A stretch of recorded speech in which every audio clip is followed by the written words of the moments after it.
ಕರ್ನಾಟಕದಲ್ಲಿ ಕಾಂಗ್ರೆಸ್ ಹಿನ್ನಡೆಗೆ ಕಾರಣ ಏನು ಅನ್ನೋದನ್ನ ವೀರಪ್ಪ ಮೊಯ್ಲಿ ಅವರು ಬಿಚ್ಚಿಟ್ಟಿದ್ದಾರೆ. ಅಭ್ಯರ್ಥಿಗಳ ತಪ್ಪು ಆಯ್ಕೆ ಮತ್ತು ತಪ್ಪು ತಂತ್ರಗಾರಿಕೆಯಿಂದ ಹಿನ್ನಡೆಯಾಗಿದೆ ಅಂತ ದೆಹಲಿಯಲ್ಲಿ ಮಾಜಿ ಸಿಎಂ ವೀರಪ್ಪ ಮೊಯ್ಲಿ ಹೇಳಿಕೆಯನ್ನ ಕೊಟ್ಟಿದ್ದಾರೆ. ವಿಧಾನಸಭೆಯಲ್ಲಿ ಗೆದ್ದೆವು ಎಂಬ ಹುರುಪಿನಲ್ಲೇ ಕಾಂಗ್ರೆಸ್ ಇತ್ತು. ಸರಿಯಾದ ತಂತ್ರಗಾರಿಕೆ ಮಾಡಿದ್ರೆ ಕನಿಷ್ಠ 20 ಸ್ಥಾನ ಗೆಲ್ಲಬಹುದಿತ್ತು ಲೋಕಸಭಾ ಚುನಾವಣೆಯಲ್ಲಿ ಅಂತ ದೆಹಲಿಯಲ್ಲಿ ಮಾಜಿ ಸಿಎಂ ವೀರಪ್ಪ ಮೊಯ್ಲಿ ಹೇಳಿಕೆಯನ್ನ ಕೊಟ್ಟಿದ್ದಾರೆ. ಜಾಸ್ತಿ ಸೀಟ್ ಗೆಲ್ಬೋದಿತ್ತು.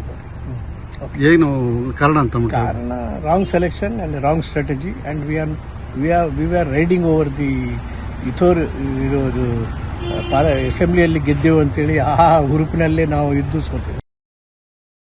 ನಾವು 20 ಜಾಸ್ತಿ ಸೀಟ್ ಗೆಲ್ಬೋದಿತ್ತು. ಏನು ಕಾರಣ ಅಂತ ಕಾರಣ wrong selection and wrong strategy and we are riding over the ಇರೋದು.